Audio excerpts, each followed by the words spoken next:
Hello and welcome to day 9 of our self-love challenge. Today we're going to just briefly address the topic of saying no more often and setting healthy boundaries.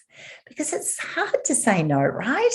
It makes us feel selfish or guilty, embarrassed even. If you're like me, we don't like to upset people. We don't want them to think badly of us.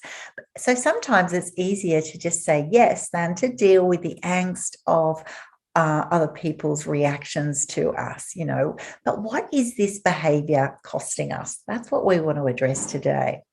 When we give a yes when it ought to be a no, we're actually giving away a little piece of ourselves. We relinquish our power, our control, and disrespect our needs by making them less important than the needs of others. Now, occasionally, other people's needs are more important. So this is not about being totally selfish. It's actually just looking at our default behavior. What do we do most of the time? And if you're saying yes when it should be a no, we disrespect our needs by making choices that don't support us or sometimes aren't even healthy for us. We justify it. It's just this one time. It's for a good cause. It won't take too long. It's not actually such a big deal. But if it is a big deal, we need to address that. Because every time you do this, you're actually making a choice to ignore what your heart, your mind, or your gut is telling you. Saying yes when you really want to say no is a major stressor on your body and your mind. It can cause anxiety, tension, aches and pains, cause you to lose sleep. It unquestionably is the lone cause of stress, but it might be the easiest for you to control once you start nailing this aspect. It's also important to just get rid of toxic people who you don't really want in your life anyway, once you start thinking about it. These people are taking advantage of you.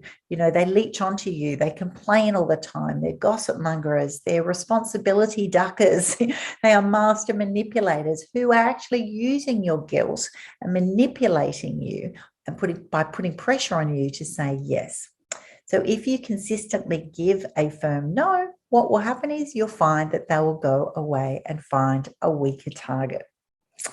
Another advantage is you'll just save time. We only have so many hours in the day and you can't do everything. So you may as well be spending those times that add value to yourself, those that you love, and the community at large in the ways that you want to leave your legacy on this planet.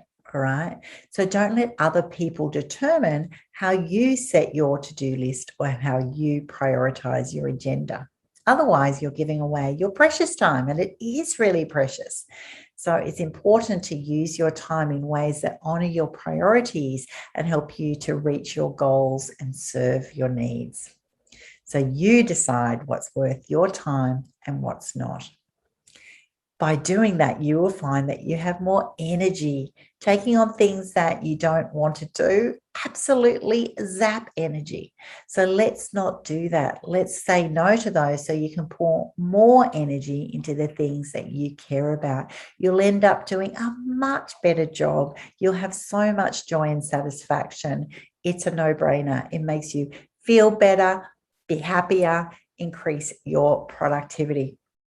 Another advantage is it just helps you increase your focus. All right. Saying no to those things that are distracting you will allow you to focus in on the things that matter. All right. And that is one of the most important things, that it's hard to focus when you keep getting distracted. All right. So you can learn to focus. And the way you do that is every time you get distracted, you think about the why. Why am I allowing other things to interfere here when this is supposed to be the most important thing that I'm wanting to address my attention to? You will definitely feel stronger. Every time you say no, and it's a learned behavior, you will start to get strength by teaching yourself how to back yourself, how to make that, to stand up, to step out, to actually go, no, unfortunately, on this occasion, I'm unable to accept that or be able to give some time to that.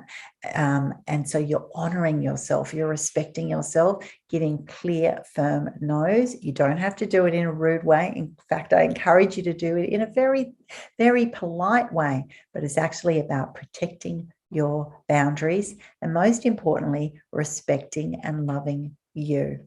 So let me know how that goes today. I look forward to your feedback.